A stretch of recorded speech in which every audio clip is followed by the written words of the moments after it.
Good evening. The Wednesday, September 24th, 2025 meeting of the Conservation Commission will now come to order, it being after 7 p.m. The first order of business will be the Pledge of Allegiance. I pledge allegiance to the flag of the United States of America and to the republic for which it stands, one nation, under God, indivisible, with liberty and justice for all. Next item on the agenda will be the approval of minutes, if available. The minutes for September 10th. Yeah, I've reviewed those minutes, and I move that we approve them as drafted. Motion and a second. Any further discussion? None. All those in favor say aye. Aye. Opposed, and that's unanimous. First item, certificate of compliance. Lawrence Municipal Airport is requesting to continue to 12/10/25. Second. Motion and a second. All those in favor say aye. Aye. Opposed, and that is unanimous. The next item, small project, NACC number 350, is also on the agenda for enforcement order / violations. Yep. So I suggest we hear them both Yep. at the same time. So Yep. we will do that. We'll hear 80 Chestnut on both the small project and the enforcement order. Okay. Steve, you want to pop up here? That'd be great.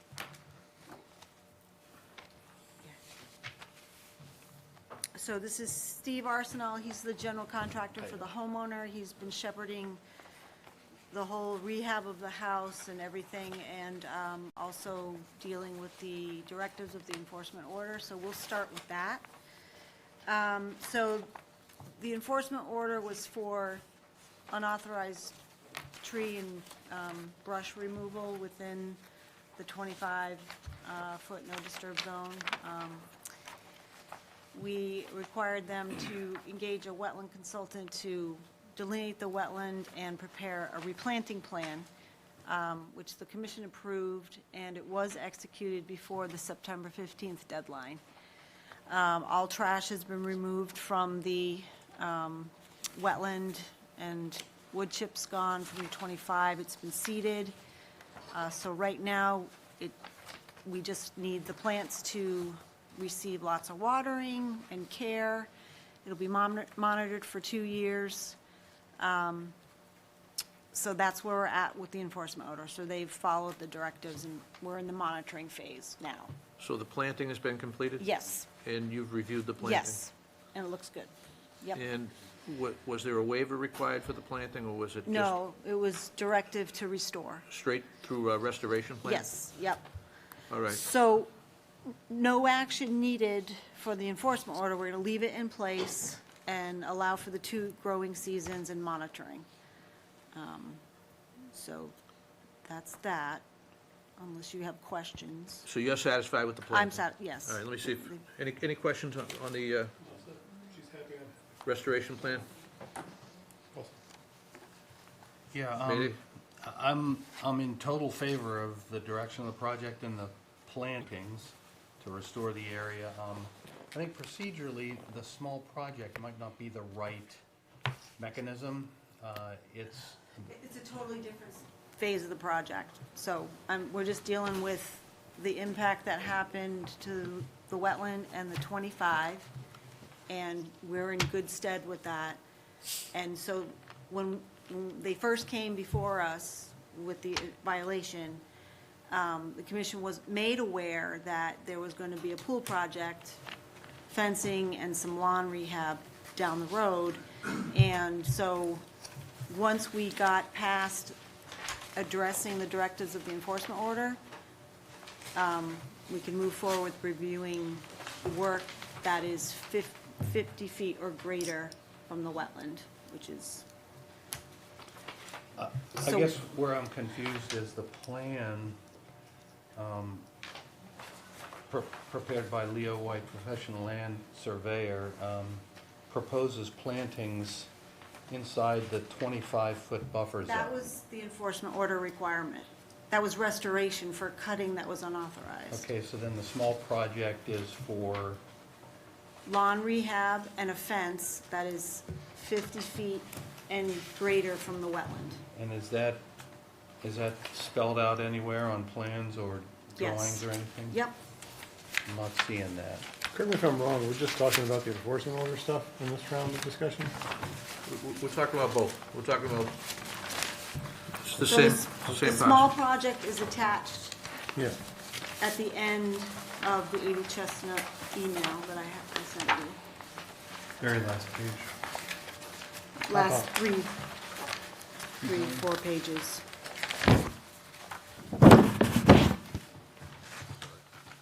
Oh, I see.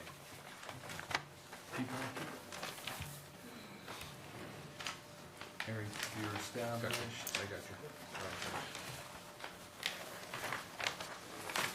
you. So, Okay, I got it. Okay. We're taking them together, and I Yeah, was because- confused about that. because I wanted to make sure you guys knew that they were following through with the enforcement order and in good So- shape with that before So we. the only area impacted by the small project proposal is this rectangle in green outside the 50-foot no-build Yep. zone, Yeah, so, including a fence and yep, a fence right along the 50 and then, reestablished. yes, Okay, yep. All right, no more questions. David? sorry about that. Nope, I'm good. Nothing. All right, Amy, if you have nothing else on this, the first order of business has to be a motion to classify it as a small project or not. That has to come from one of us. So I was gonna recommend that there's, the fence is a category H and the lawn rehab as category L. Okay. Okay. So I move that we qualify the fence as a category H and the lawn rehab as a category L as small projects. I probably said that wrong. No. I make a motion to determine that the projects qualify as a small project under categories H for the fence and category L for the lawn. Very, very, very nicely done. I have a second? Yes. Any further discussion? All those in favor say aye.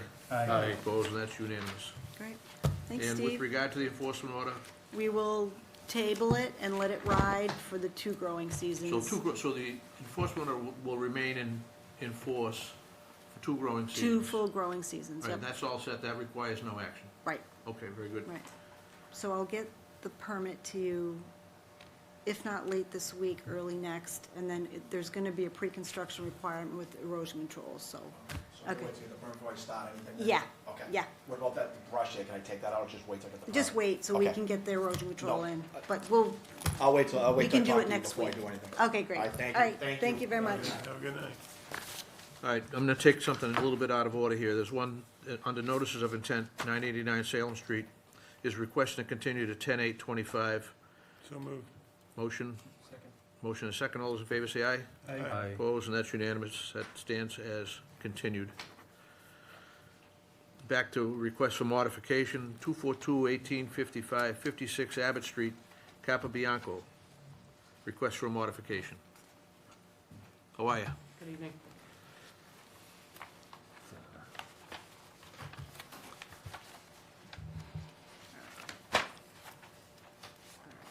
So we have Thor Akerly with Williams and Spragis with us this evening. He's the wetland consultant for the project.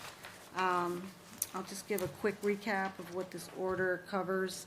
Issued in November of 2022, it governs construction of a in-ground swimming pool, paver patio around the perimeter of the pool, an 8x8 shed, and short retaining wall, and also a fence to enclose the pool area and wrap around the back of the house. So the modification entails reducing the size of the pool, replacing that footprint with more patio, moving the stockpile area to the driveway for easier access for the contractor, moving the construction access route from in front of the house to the back of the house due to grades that would, once the pool contractor got a look at the area, he knew that his construction equipment wouldn't be able to maneuver that slope. So shifting it to the rear of the house off the driveway. Fire pit to be permanently removed, and moving the fence further from the rear of the house, but outside the 25-foot no disturb zone.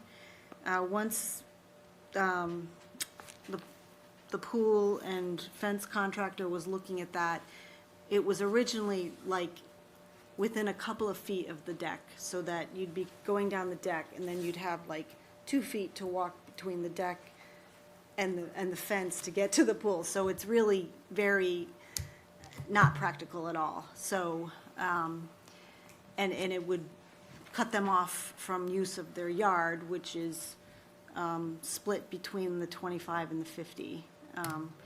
So they want to move the fence to, I mean, it's not going to be, one corner's going to be right up against the 25, but then it'll kind of be a few feet off of it, but it'll give them more space to move back and forth. And the consultant submitted a waiver request for the fence to be within the 50. Belt and suspenders, so. I don't know if I missed anything, Thor? That was perfect. Okay. I think we have it. Let us give it a try from here. Brad? I'm all set. There's no new impervious, right? No.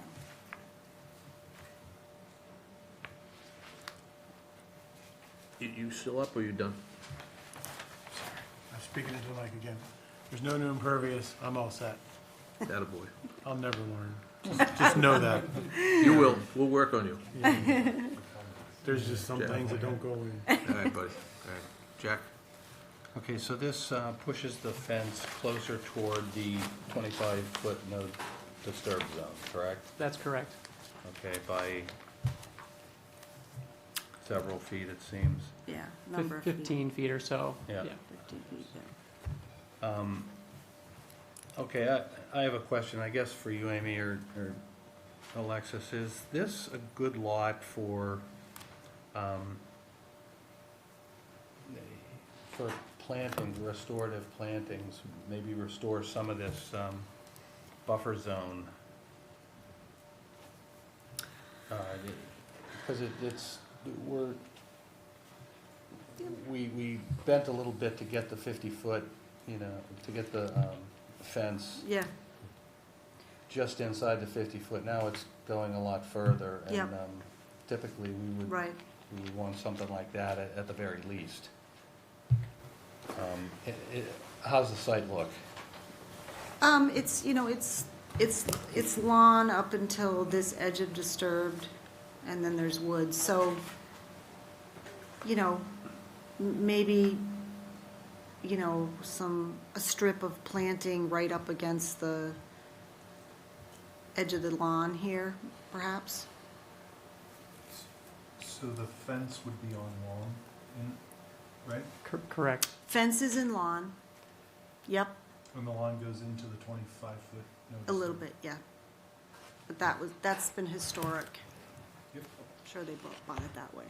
Yeah, this property was a farm before it was developed, so it was pretty much lawn right up to that stream channel. So as far as we could tell from aerial photography, there wasn't any encroachment into the no disturb historically.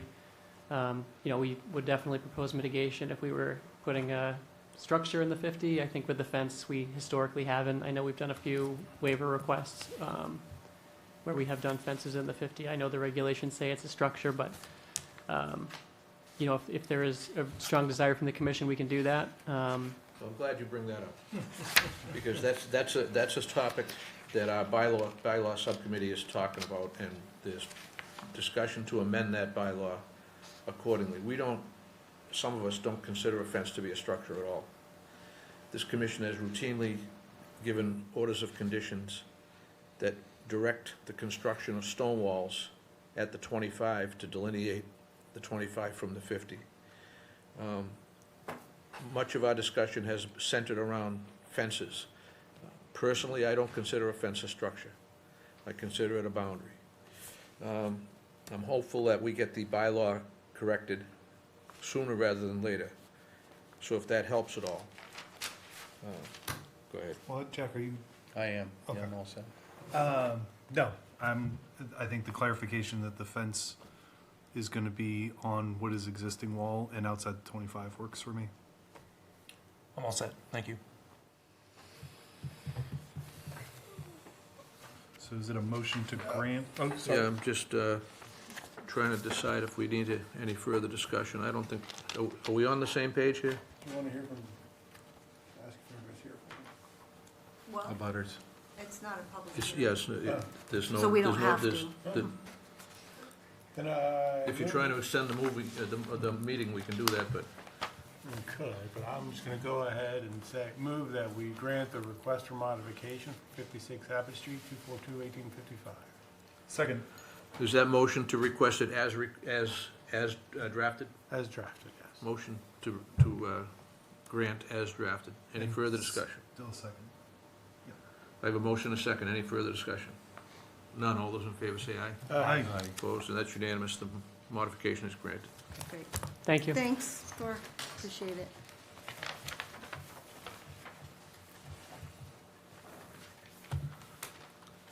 Notices of intent, NACC number 347, Dale Street, Winter Street, Trinity Home Builders, continued from September 10th.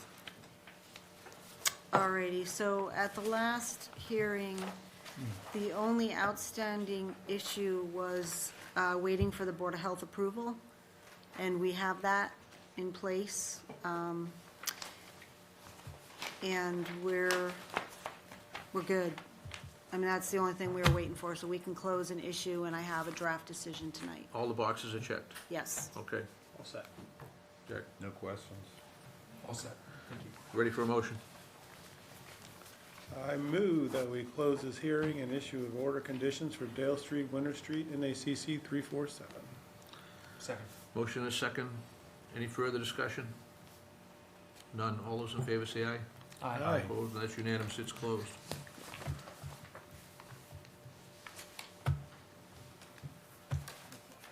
Two 1915 351 Willow Street, Muffin Realty Trust. This is continued from August 27th. All right, okay. Hello, Commissioners. How are you? Good, how are you guys? We're good. Alrighty, so, the Commission will call, at the, was it the 8/27 meeting, you had asked for information as to when the tank pad was permitted and for, an additional alternatives analysis for the proposed addition at the south side of the building. The consultant did a review, a file research, as I did, and found that in October of 1985, under 242-317, the plan, the approved plan, existing conditions showed the tank pad as an existing condition back in 1985. So that predated local bylaws.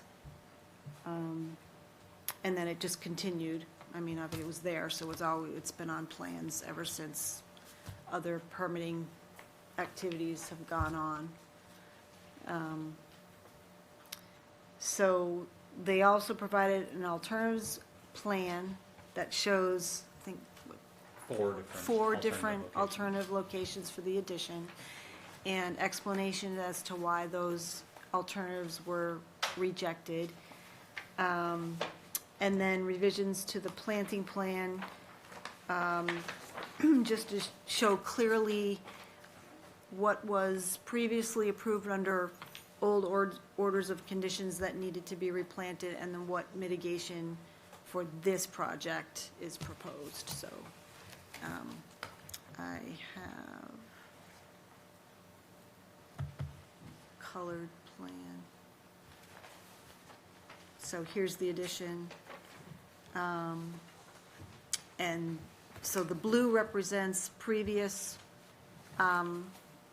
orders of conditions that required plantings, and those areas will be replanted. And then the beige represents new mitigation plantings for this project. And then the red is simply impervious area being removed and being loamed and seeded for grass area. So, if I understand the filing correctly, there's a waiver request that needs to be moved ahead of, Yep. okay. For the commission, there is an alternatives analysis attached to our packages here. If anybody needs time to review that, we'll take the time to review it. If not, the first order of business should be whether or not to grant a waiver as requested. Yeah, I'll pop it up. I was just, when my computer does what I ask it to do. Top, thanks. So if anybody has questions, now's the time to ask them. If not, if anybody feels moved, We figured out, that's cooking oil storage tanks, right? Is that what that was? Did we figure out the volume in those guys? They're approximately around 6,000 gallons. 6,000 gallon, okay. And I'm sorry, I didn't introduce you. You can introduce Oh, yourself. sorry, Berkeley Lewis with the Moore and Cameron Group representing Muffin Realty Trust. And is there any secondary containment of those tanks, or are they? Yeah, so there's an existing canopy, and the tanks within that have secondary containment. I believe there's 2 exterior tanks that don't have the secondary containment right now. The idea is to improve and update everything and make sure it's all to current code. Okay. I think I'm all set, honestly. Good.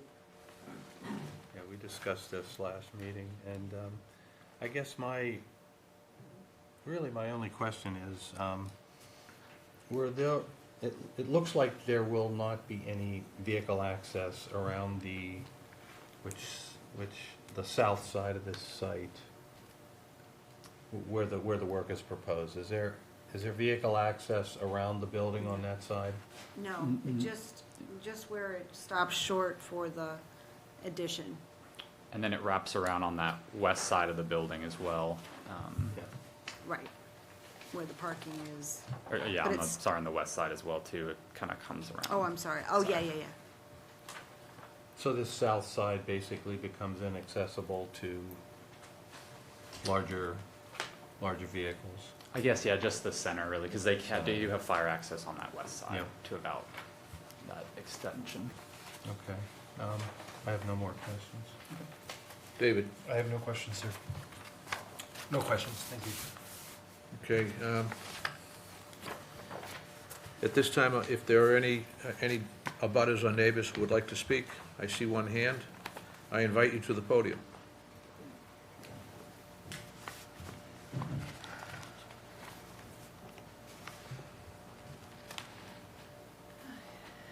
Hi, Good evening. Melinda Perone, 65 Meadowwood Road, and we're the road right next to Willow Street. So I have one question about that last point, the point of vehicle access on the south side of the building. Because although those tanks do seem to have a 3 to 4 foot abutment around them, not only is there pavement that goes right up to them, there is evidence, there are, what's the word? Valves with signs right next to those tanks that say, caution, this tank this tank is this. These aren't tanks that you're accessing just from the inside. Those tanks are being accessed from the outside. And there's evidence on the ground of items that have been, or that liquids that have come down from those tanks, from those valves. So clearly trucks have been backing up in that spot. It's paved all on that east side and on that south side where the red is right now. So I'm not sure how those tanks are going to be accessed and those valves if vehicles aren't able to back up on the south side of the building. And the reason I'm most concerned about that is because, as I've said to Amy a number of times, is that Bacon Joy is a wonderful neighbor for us all in the Meadowood neighborhood. However, the stress on the street and the wetlands is extreme through deliveries and truckers that don't have access to services they need, to after-hour workers who tend to use the area in illegal means. And then also, we have issues with local dumping. So there's access to trucks, and there's evidence of trucks backing up into that area. That's all I have to say. Thank you. Can you address that for us? I mean, I haven't personally witnessed truck traffic along that area. I mean, I will say where that pavement we're proposing to be removed currently, there are some valves that the tanks are accessed with. The idea of that proposed concrete pad and this whole project is to kind of retrofit and improve the process of deliveries. So that concrete pad will be used for the trucks to back to and get their deliveries there now, and offload the goods there. So are the tanks that that are being talked about, are they obsolete or are they in use? The tanks that are currently on that pad are in use. And And they're going to be enclosed in this addition. Correct, yes, they will be all enclosed in And this then addition. the valves will be available to the trucks on the outside Yes. of that addition. Yes, so is access provided for this or not? Is there access provided? absolutely, yes. To make sure I'm following Yeah. along, if you don't mind. Go ahead. It sounds like when we did the historic survey, access to the rear of the building was established in the 80s, correct? And then subsequently sort of affirmed in subsequent projects, right? Right. So that the trucks have Yes. been backing up and accessing valves to deliver the oil isn't new Right. news. That's why It's it's been there. there for The new news decades. is we want to enclose those tanks and we want to move those valves up onto a concrete pad, correct? Correct. And still use the paved access Right. that's been used since at least 1985, That's correct? correct. Yep. Okay. Understood. No, I Yeah. needed to say it out loud to make sure I understood. Well, that's why I was a little confused for a minute. I mean, I couldn't understand if we were granting access or taking away access or, The access and use is going to be, try Access, to, you know, okay. keep it as similar as So I possible. do need to understand one thing about the oil loading that's going on here. So what I'm understanding now is we're bringing in a tanker truck, and it's hooking up and it's loading up. Yep, there are dry goods and oils that are delivered in that corner. So there's some dry goods that are delivered and then some oils, cooking oils. Cooking oils and flour. There's just Cake some rules mix. around the storage of the oils and the containment areas that are required for that, especially in Aren't loading those, zones. I'm sorry, isn't that typically for below ground tanks or is that, Well, I'm just thinking of it, I mean, yes, for below ground tanks, but also for just the transfer areas. Maybe I could ask it a different way. The truck unloading area, which you've pointed out as concrete now, will that have any containment to it? Like, say, a curb? If there were any spillage associated with the unloading valves from the truck, would that be contained within that unloading area? so currently there, we have no curb proposed in that location. They will have secondary containment and meet all the proper, storage for those tanks, and they have spill kits on site. Otherwise, there's nothing else proposed if some spill occurred on the pavement. I think Ms. Peron brought up a good point, that if there is any release, small releases associated with unloading, that should be contained, especially, you know, in proximity to the wetland. So I would certainly be in favor of that. I think it's a common technique used in unloading areas. So anyway, was Yeah, that kind of your point? Yeah, kind of. I Brad? mean, last time you were here, I asked you to look into the SBCC regs, the spill control and countermeasure. Did we look into those yet? I don't have specifics on that. Because no, I mean, it is not just for USTs, that the regs were for ASTs as well. And cooking oil, though, is where I'm fuzzy. I can't definitely say it applies, but I think it does. I've done these, I did it for a lot of bulk oil terminals. So for my education, would that be a matter before this commission, or would that be a matter before the permit, like building permitting?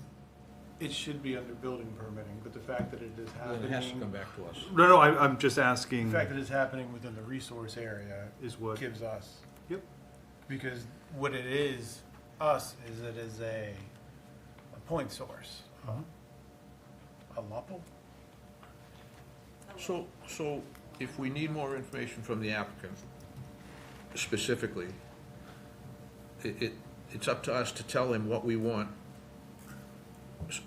so that we can make a decision and close this.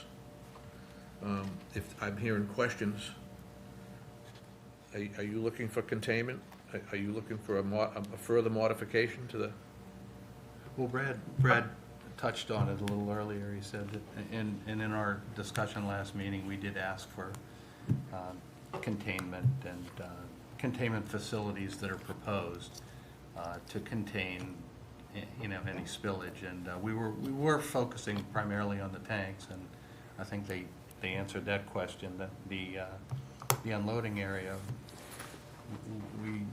we kind of touched on, but we didn't really run it through very well. But I believe that is an issue. And you did ask for those Yeah. spill containment And requirements. I'm waffling here because I am willing to admit that I could be wrong here. I think there is something that's governing it, but I'm not 100%. I don't want to make him jump through a bunch of hoops. Well, hold on. The burden is on the applicant Yeah. to demonstrate to this commission that the facts are in favor of closing. That's not our job. We don't design these things. Okay, so I would want to make sure that we are complying with any spill control, SPCC. Do you know what I'm talking about when I say that? I'll dig into it more, but Okay. yeah. It's Spill Protection Control and Countermeasure Plan, I believe. So that's what, you'd like to see that? Yeah, and look Okay. to see if we should be building some secondary containment for our oil loading areas. What specifically are you looking for then? Are you looking for like rough plans of the tank containment or? Yes, I mean, if you are,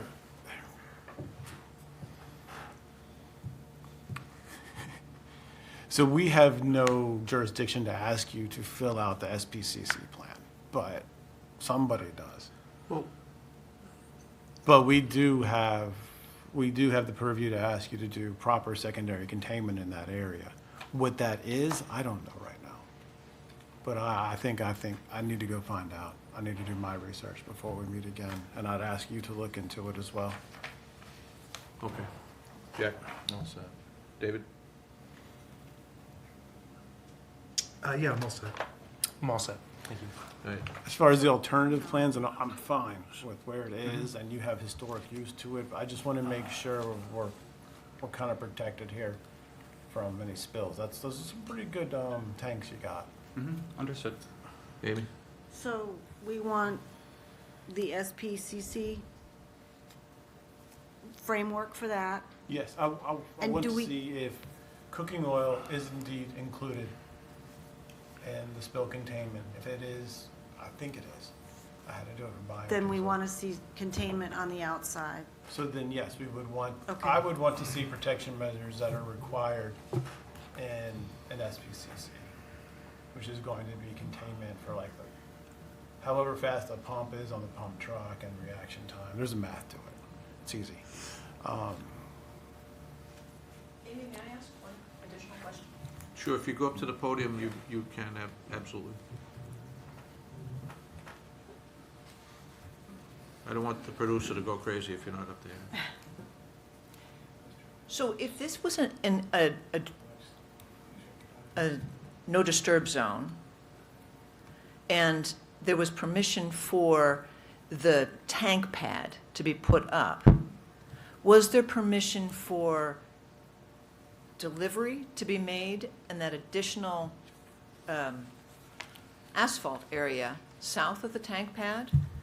And then the question I have is that if that's true, is it acceptable to have tractor trailers backing up into a no disturb zone? Because that is what started So the the way application. the way I see it personally, just me, this is a site that's been operating since the 80s. And I would consider them to be grandfathered on that. I wouldn't consider imposing today's regulations on a site that's been operating since the 80s. I don't think that we would be putting them out of, I wouldn't want us to be stopping them from working and putting them out of business. So, Mr. Manzi, if they are planning on making that red zone, what will that red zone be? Is that red zone supposed to be continued asphalt? No. Or is it supposed to No. be I think the impermeable? applicant needs to answer that question. Yeah, sorry. So that area is existing asphalt that was seen on the 1985 as-built, and that's going to be removed, and it's going to be, the cross-hatched area will be restored, and then the area above it will just be loamed and seeded, so it'll just be open space. So if that's the case, then how will deliveries be made if the valves are on the south portion? In that new concrete pad, there's going to be Right new here. equipment. So The there's going to be new stippled area. valves? So there'll be valves facing the east? Yes, there'll be new equipment in that concrete Okay. pad. Thank you. Thank you. Does that explanation help anybody? Are we still looking for more information? Yeah, I'm still looking to make sure we have proper containment at all. Okay. So that'll require us to continue, so that you can answer that question. If you're not sure what's being looked for, please ask. Yes, please ask, and I will be looking into it as well. Okay. You said it was 6,000 gallons is stored? Roughly, yeah. That is the volume total volume of AST? That is the volume of each tank. I can get you how many tanks there are. Yeah, it's a cumulative volume. As well as secondary containment or spill containment requirements for the unloading area, which I think would be very easy, but for vegetable oil, it probably, you may not have to dig down, but you'll see. Okay, any further comments or discussion or direction for the applicant? I think the question to the applicant is, how long do you want? Do you want us to go to the next meeting, or do you need I think- longer than that? I think next meeting would be Yeah. sufficient. No, my suggestion would be to take the next meeting. I need a motion. I move that we continue 2/4/2/1915 to the next meeting. Motion and a, Second. all those in favor say aye. Aye. Opposed, and that's unanimous. You continue to the next meeting. Thank you. Thanks. Okay, we're waiting, for the benefit of everybody here, we're waiting for the applicant to arrive here from another location for the Stonecliff Road filing. Out of courtesy to the applicant, I'm gonna table it, and we're gonna skip past it. If we get to the end of the meeting and they're not here, we'll continue it. Ben's on his Yeah. way. He had a meeting in Fitchburg at So we- 6, so he's driving here right now. So it's routine and normal for us to give courtesy to applicants, and when we know in advance that they're traveling. So if you bear with us, we'll get through it. We're gonna move to enforcement order violation 16 Tavern Road, Finnegan, continued from 9/10/25.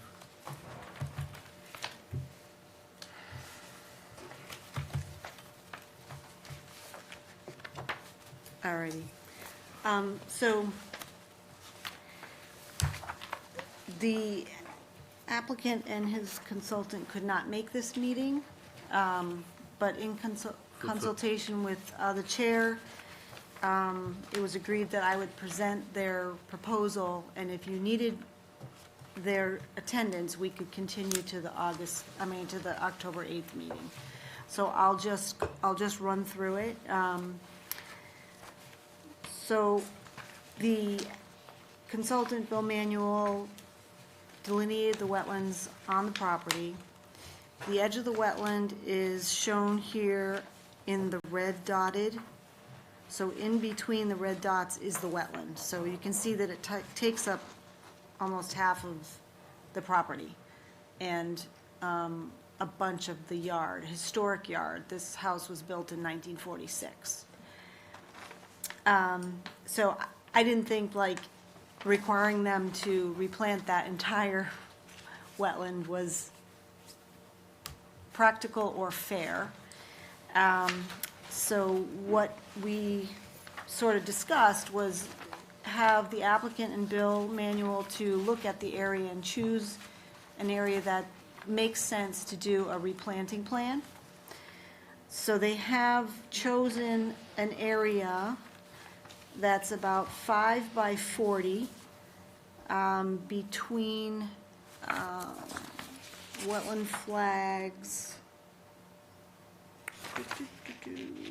A1 and A6 with a variety of herbaceous and woody shrubs. All of them are 100% native and will go a long way to create pollinator habitat. The applicant, or the homeowner, is ready to go. He would like to get going on this as soon as possible, so that's why I wanted to see if we could just present it tonight and if the commission was comfortable. The homeowner's also asking if he could grind out 3 stumps at either end of the planting area. And I personally am not keen on the idea because it really is in a wetland or in the 25. I would just say just leave the stumps and let them either resprout or just do their thing. Where are the stumps located? They're basically, they're sort of like right inside of the wetland or right on the edge of the wetland. Near what flag? Oh, close to like 1A and then on the other side close to A6. So here and maybe there where my cursor are. So they're near the 1A flag series? Yeah, and then further down over here. Like, so, Looks like it might be on either end of that restoration yeah, area. it is, based on the pictures, yes. Okay. And I would make a recommendation to add 3 or 4 additional woody shrubs, and I would suggest, say, sweet pepper bush, which does very well. That would sprout right up and do well in that area, so just a little extra woody species.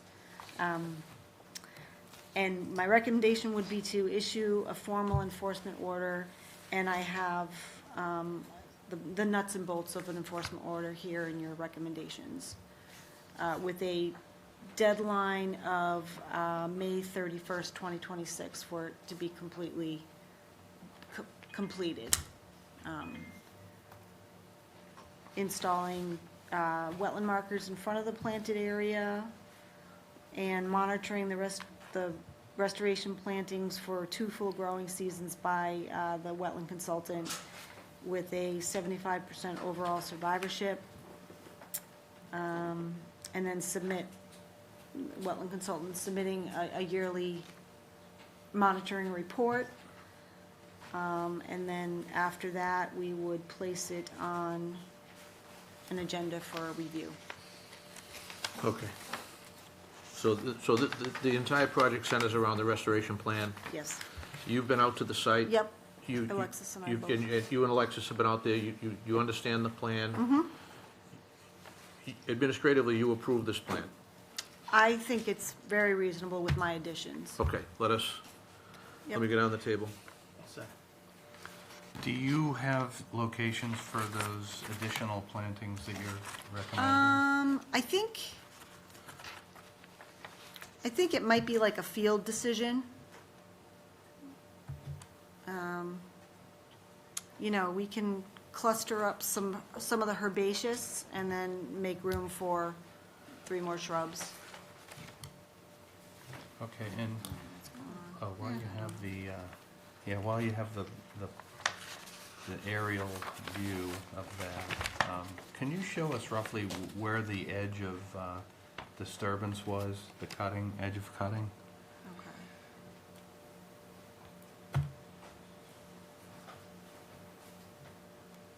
Okay. So, so there were some stumps here, some Yeah. trees here, some trees along here, and then a couple of trees on either end and a couple inside here. And there were shrubs in there as well that were cut. But the shrubs are sprouting right back up. And they're, Yeah, you you know, mentioned. about 3 to 5 feet tall now. So, and a handful of them were rotted at the core, so they were clearly hazardous trees. Okay, so the proposal is to issue a revised enforcement order showing the restoration plan and then including the provision of the 3 Additional sweet pepper bush, yep. And then also requiring removal of some historic dumped, you know, landscape timbers and stuff. We've identified that in the field and yeah, no Okay, problem. I'm all I don't set. think it's theirs. I think it's historic. David? So as I haven't had a chance to drive by or anything, so I'm going off these aerial pictures, but in your description, so I just have a few questions. The first is, as I believe it's described, the home was built in 1946, and much of the area between flag lines A and B are historically lawn? Is that correct? Well, a lot, some of it. there's like large trees with lawn around it. This corner is a little more wooded, Okay. and that is a little more wooded. And most of the tree, and as you were pointing out to Jack, most of the trees were in the section where your cursor is now. There were a bunch here, there Yep. were a few here, there were a couple along here, some big ones here, Okay. and there was, you know, smaller ones in here, and then some shrubbery. So I guess my first question would be, and you noted in the write-up that you were aware that there might be a wetland here because of the proposed Yes. project to the middle school. Yes. I guess my question is, how would the homeowner have known that? I don't know, I think it's, unless you do due diligence on the property that you're buying, you Right. just and buy it blind, I guess, I don't know. Well, and I looked it up on the maps that are available, and I know that those, there's all kinds of disclaimers on that, but there's nothing on the public map to indicate that there's a wetland here. And then, so there wouldn't necessarily be a way for the homeowner to know that on sort of face value, right? Like, without digging deeper. I guess my other question is, and I just want to make sure I understand, a few of the trees were easily identifiable even after being removed as being likely hazard trees? Yeah, with the Okay. rotted core in the middle. Okay. Yep, definitely.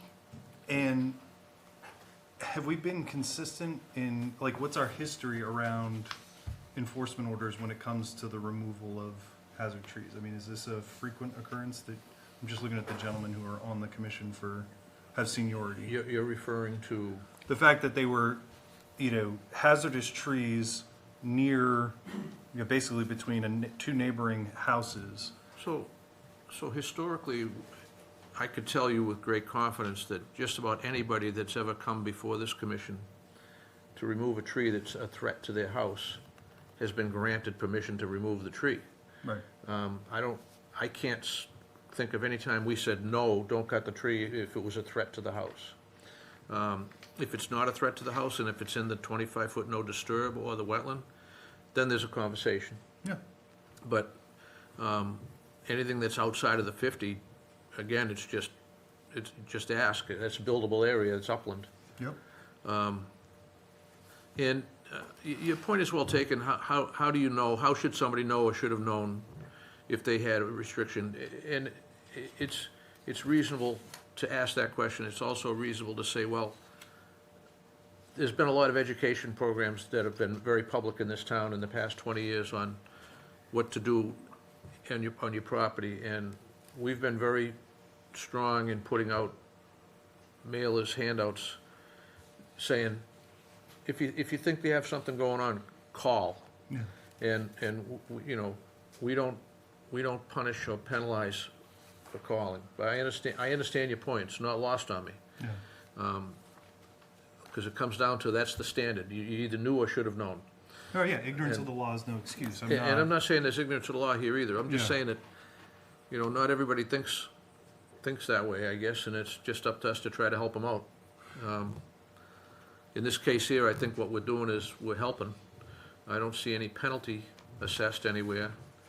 Well, that was actually, so just to dovetail on that, I guess that's my last question would be, if we would have approved the removal of the tree anyway, would we ordinarily have conditioned these restorative plantings? I guess that's the other thing I'm trying to understand, the Yeah, I get connection that. between restorative plantings and But- trees that needed to be removed. Right, so not all the trees were rotted. Okay, that's, I don't know what the condition they were before they were cut, so, but I mean, I can see that, you know, a handful of them were, you know, I get it, and I would have approved that in 2 seconds. right. But the rest of them, you know, they were healthy, they looked healthy from their stumps, so, Okay. because there's no, Yeah, I just wanted to Yeah, it's understand just- that piece yeah. of, you Yep. know, No, that's important.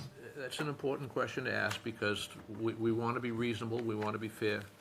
And I think we all recognize that when something is, I took one down in my yard that crashed into the house. It removed my deck, so I removed it. yeah. And that's fine, and the only other, I just wanted to get answers to those questions, and that's fine. The last thing, and I did mention this to Alexis after the last meeting, just to make the commission aware and the staff aware, in my day job, we are hearing, not as much in Massachusetts, but in other locations around the country, so here eventually, homeowners insurers are being very aggressive with homeowners about tree removal, Yes. or the insurance policy will not be renewed. And so I just do think in terms of public education, Sure. it might behoove us to, like, whether it's in that North Andover newsletter or something, making people aware, because my concern would be a homeowner hears from their insurer, you need to remove these trees, and they immediately go out and remove the trees, because they're just thinking about their homeowner's insurance policy, not whether or not there might be a wetland on their property. So we could always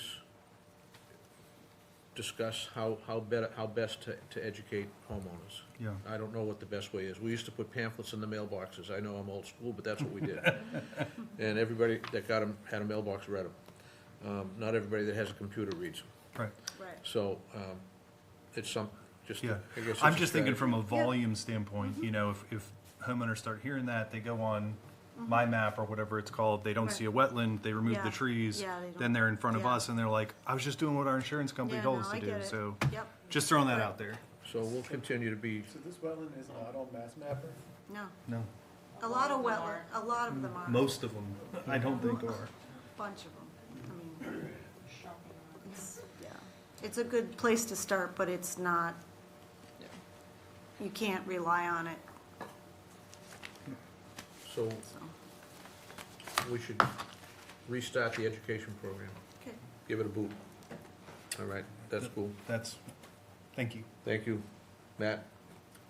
Nothing further, but appreciate David's comments. Indeed. All right, so, Move that we have a recommendation. Yep. So, Move that we issue the enforcement order for 16 Tavern Road with the conditions that Amy's laid out here. Second?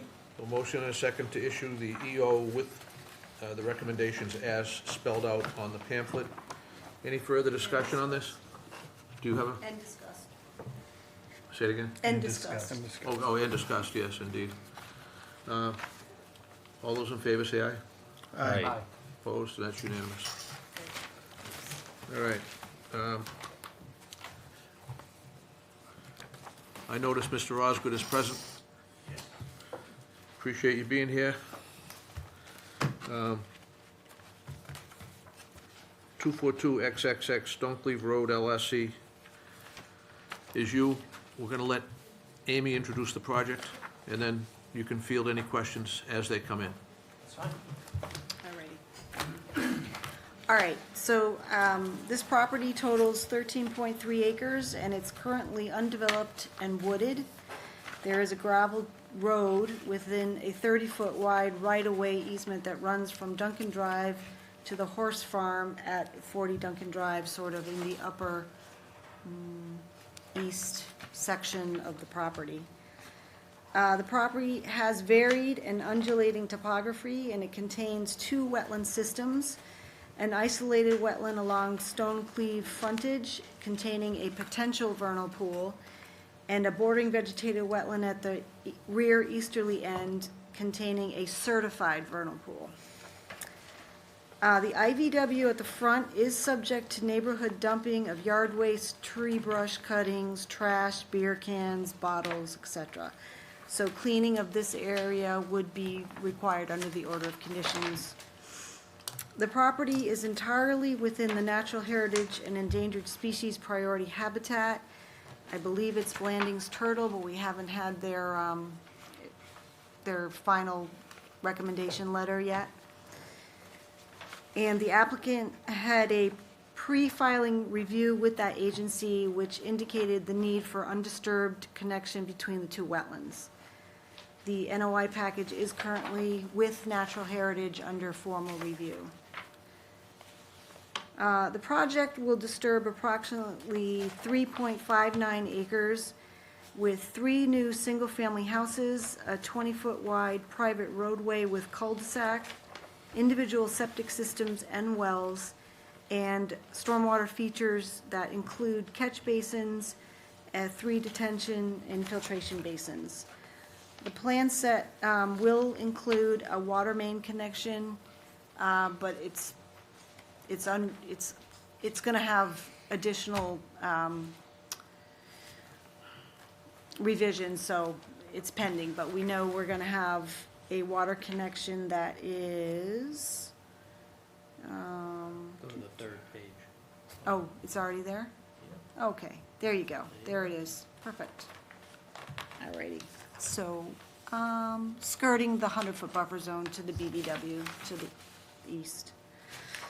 The remaining 9.7 acres will remain undisturbed open space. A waiver from the 50-foot no disturb zone to the BVW certified vernal pool has been requested to install the drain pipe, flared end discharge, and riprap level spreader associated with pond number 3. Conservation staff inspected wetland flagging and made no changes to the delineation, and we reviewed general site conditions, you know, where the septics were going to go, where stormwater was going to go. The planning board has had its first hearing last week, and there has been a first round of peer review comments for the stormwater, which is in your packets. And as of today, I don't believe a DEP file number has been assigned. So if Ben has any gaps to fill in from that, No, you can go ahead. It's a simple project. You did mention wells. With the water line, the wells will be eliminated. Okay. So the water line was, as a result, a lost pond, and they ran it through to Duncan Drive. It's in an easement on the farm property that's there. That came up in the planning review. Fire department wanted some sort of water service out there, or sprinklers, preferred, you know, a hydrant. So Tim Willett, you know, directed us to this connection. It's right against our property. It's in a town-owned easement, so we're gonna tap it and run it out to Stonecliff.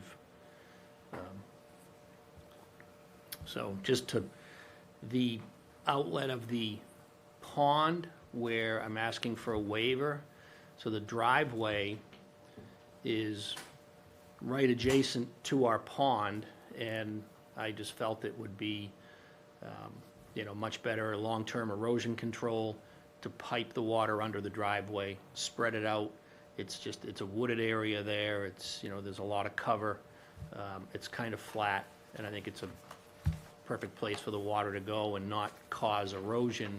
If we let it out on the uphill side of the driveway, it's all gonna flow over the driveway, and it's just gravel, it's gonna cause erosion eventually. So,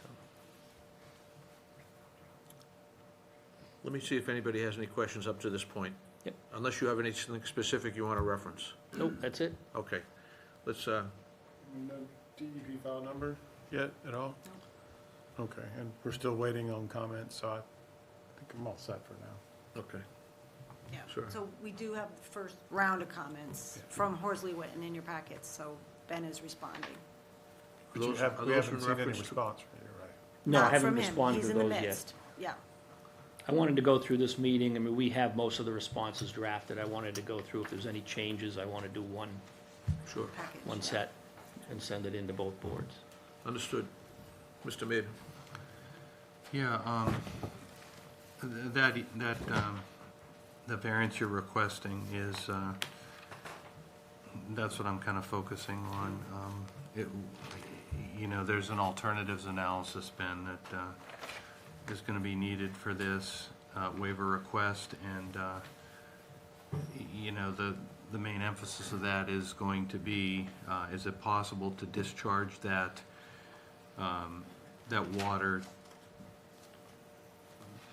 outside the 50-foot no disturb zone to the vernal pool? It looks like you could probably go east. It would take a little bit more grading, I think, but if you could relocate your culvert to the east and underneath that gravel drive, you could possibly make that happen. So, that's going to be a focus of mine on future hearings.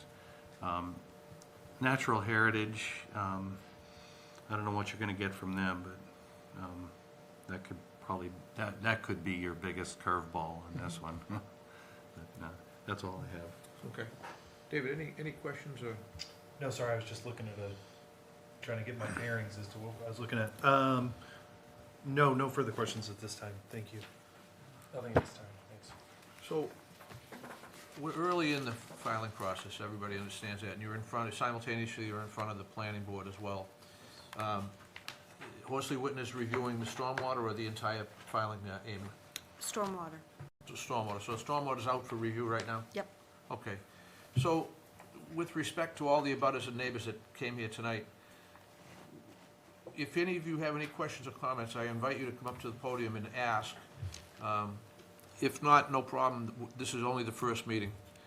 There's a lot of information that isn't available yet, that's being worked on right now, so I don't want to waste your time, but I don't want to deny you the opportunity to speak as well. If you have questions about stormwater or about natural heritage or about anything, you could ask them now, or you could email them to Amy at the town email address. We're gonna continue this. It's probably gonna be 2 or 3 more continuances before this is decided upon. So if anybody has anything they want to ask right now, now's a good time, or come to the next meeting.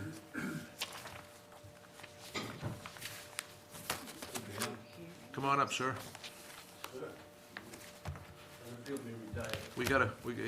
It's weird. Great, isn't it? Ladies, how are you this evening? See you got your boots off. How you guys? Just for the record, I know who you are, but. Dick Adams from the north side Attaboy. of Okay, the thank you. abutter. We just need it for the TV. Folks at home need to know who you are. Hi, guys. Ben, you're asking on the Duncan Drive side, the Duncan Drive side, why aren't you addressing the Stone Cleave side?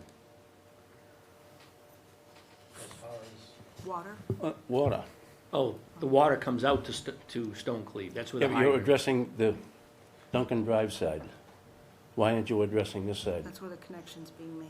You mean the water line or stormwater? Okay, stormwater. Stormwater, so First of all, excuse me, Yeah. you don't think there's gonna be a storm water problem on Stonecliff side? no. I wish you were there in the spring, high tide. You could, you're free to share any information you want if you. I didn't know how you wanted, if you wanted me to respond directly or you asked me to Oh, respond. no, listen, please, if you can answer the Yeah. question and, So, the way the stormwater works, we take the pre-existing condition and we model it, and then we take the post-development condition and we model it. And our stormwater has to shed less water in each point of modeling in the post-development condition and in the pre-development condition. If you look at my stormwater maps, design point 1 is Mr. Adams' property. And if you look at the calculations, in the small storms, in all storms, we greatly reduce what goes over to his property. There's a big area that sheds onto his property, and we're basically intercepting that water and putting it into our detention ponds. So we have a detention pond on the front left of the property there, shaded in blue. Right now, all the water from basically where that first house is flows down into the wetlands and then flows out towards Mr. Adams' property. Everything on that, front and side of the property. We're gonna intercept that, detain it in the pond. We have infiltration to infiltrate stormwater, so we control volume.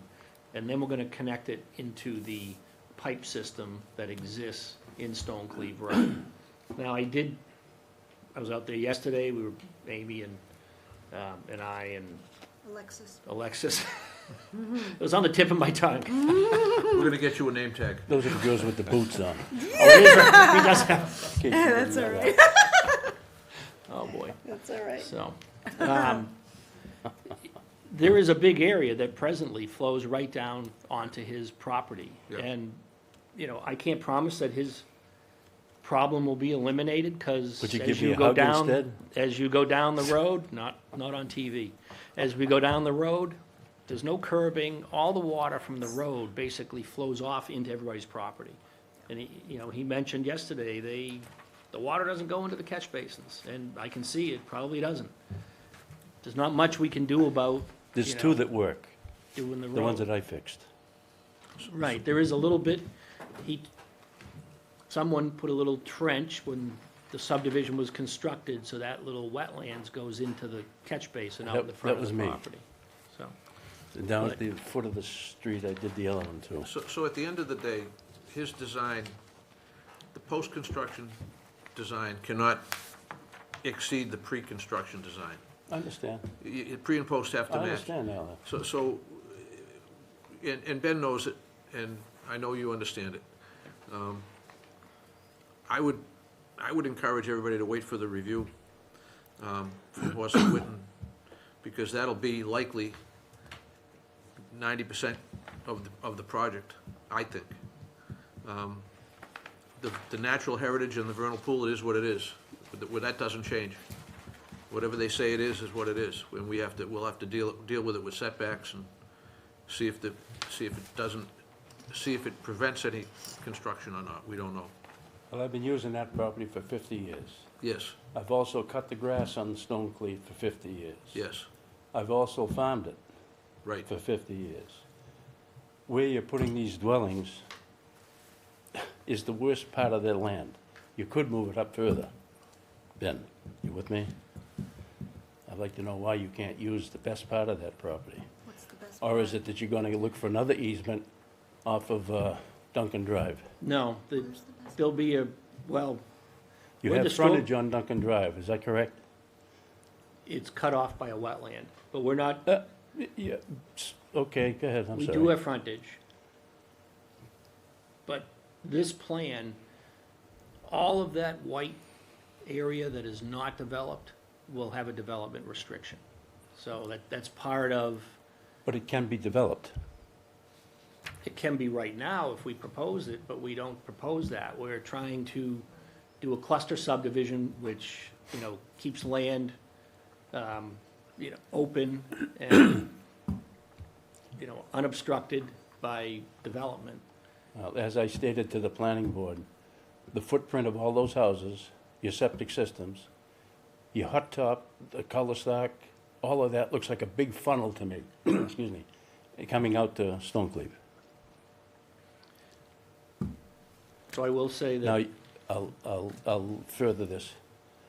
When that water is, what you're saying is going into the catch basin, that probably works, probably doesn't.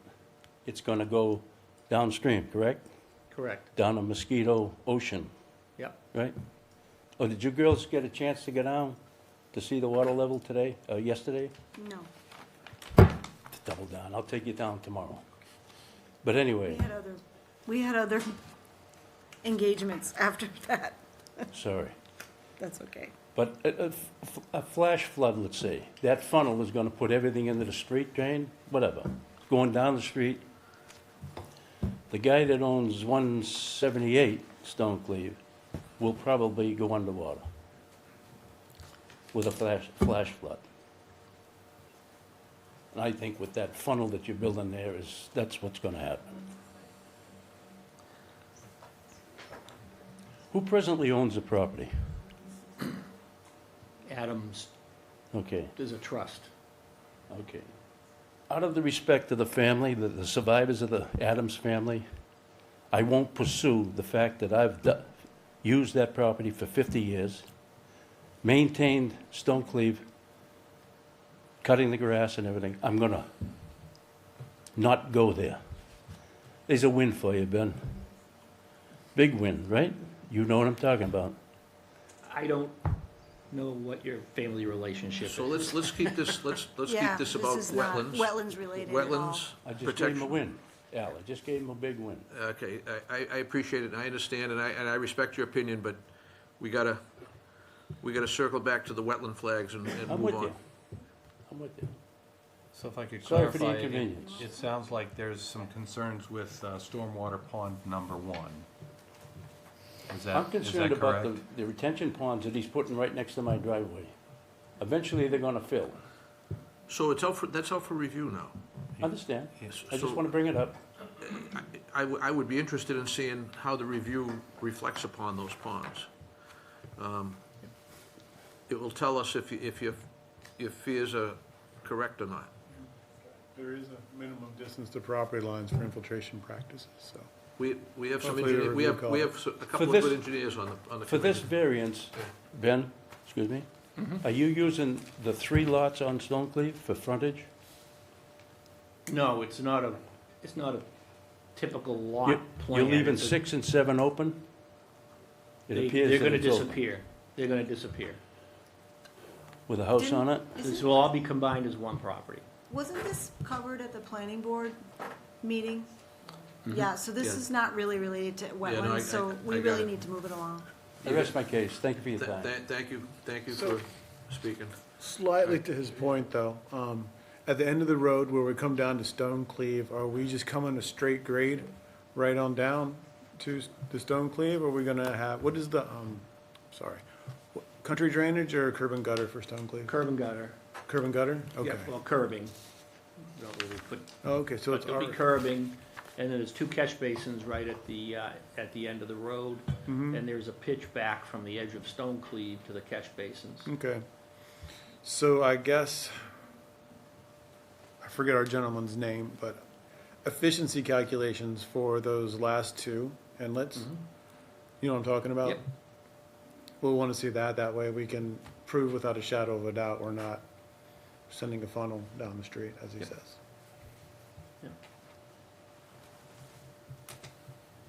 They're gonna be in a sag. Cool, just as long as we can say we're picking up. Yep. Yep, we'll add those to, I'll add that to the stormwater review Awesome. Appreciate it. documents I submit to Janet. Mayday, I'm all set. any other questions? Any other neighbors or anybody right now? Not necessary, you don't have to, we'll be back again. All right, 2 weeks, 4 weeks, what do you need? 2 weeks is what, the 9th? October 8th, 8th. and then the 22nd after that. I plan on submitting on Friday my revised plan stormwater. I don't know, So I'll make it easy for you. You can request 2 weeks, and if you can't make it, you just send Amy an email, that would be, and we mark up the agenda saying request to continue. Yep. And highlight, and no foul. okay, And that way there we can keep the abutters apprised of what's going on. yep. So you think your stormwater review will be ready by Friday?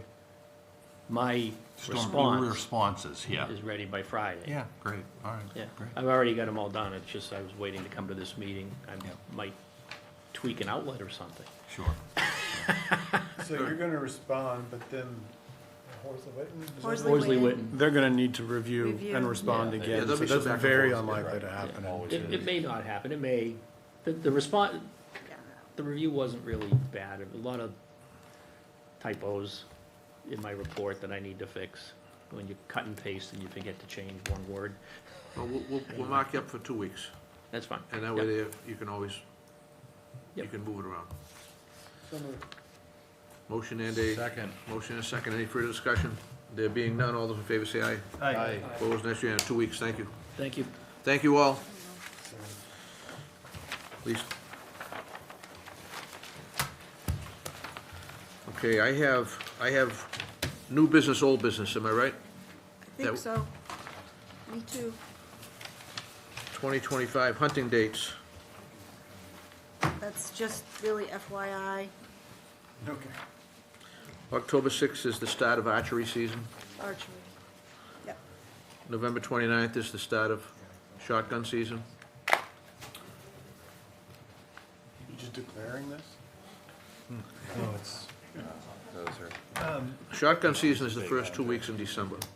In December? The first 2 weeks in December is shotgun season. Okay, Right after, it opens the first Monday after Thanksgiving and runs for 14 I days. see. Okay, That's, got it. that's shotgun season. okay.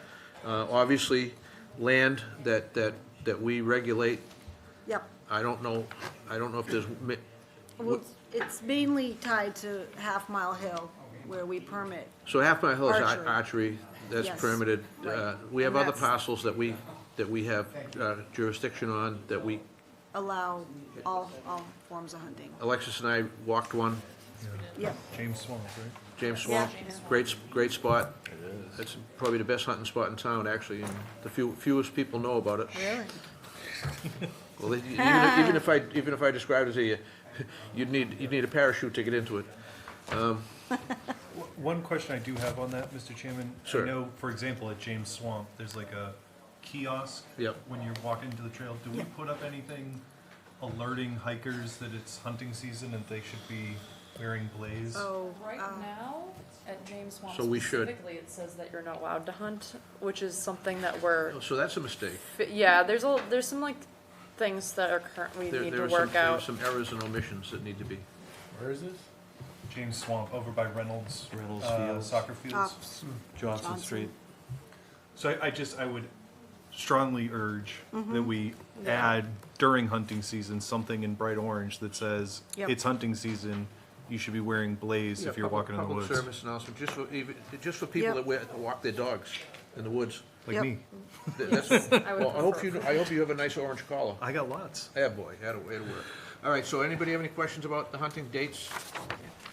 And looks like we have 2 decisions, am I correct here? Okay, so 242-1916-0 Bonnie Lane. That's an ORAD. Yep. So ORADs are the simplest things we'll ever deal with because there's no work proposed. It's just simply, that's a wetland over there, that's not a wetland over here. Amy reviewed it. My understanding is you approved the flag line, Yeah, we didn't change any flags when we were out there. so this is an easy one. They're happy, I'm happy. So I need a motion to issue the order of resource area delineation as proposed. So moved. Second. Motion and second. All those in favor say aye. Aye. Opposed, and that's unanimous. NACC number 347 Dale Street, Winter Street, Trinity Home Builders, We didn't close that, why did we? Yes, we, Yeah, we did. We did close it, did. okay, very good. Yeah, we closed. Then let's deliberate. Alrighty. Amy, is there anything of significance that, on this order of conditions that needs to be, anything remarkable? Let's see. There's a lot of yellow. Bond 7,000.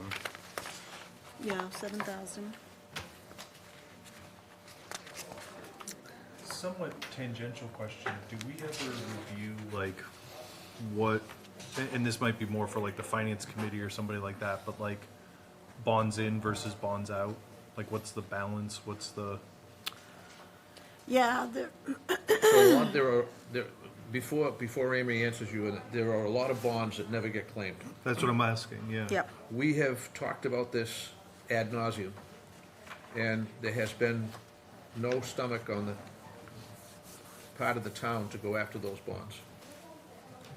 To go, I wanted to seize a bond that was left over on the high school, that was left by one of the builders. And at a meeting, I was told that not interested in doing that.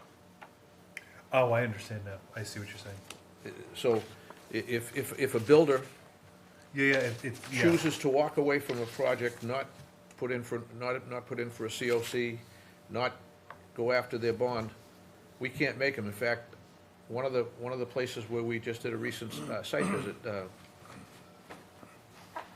off of Salem Street, Foxwood, Or Pinewood, not- whatever. or There's $35,000 that's been on that for 30 years now. I mean, at some point it becomes abandoned Well, property, yeah, Are you telling me that we're making these people put up a whole bunch of bonds that we can never access? We can only No, get we it. can. We can only get it if we can. There were certain conditions that were spelled out to us by town council when we had that meeting. That, oh man, right, it was when we were it's talking. related to, the physical work of it and stabilizing the site, not necessarily finishing the project.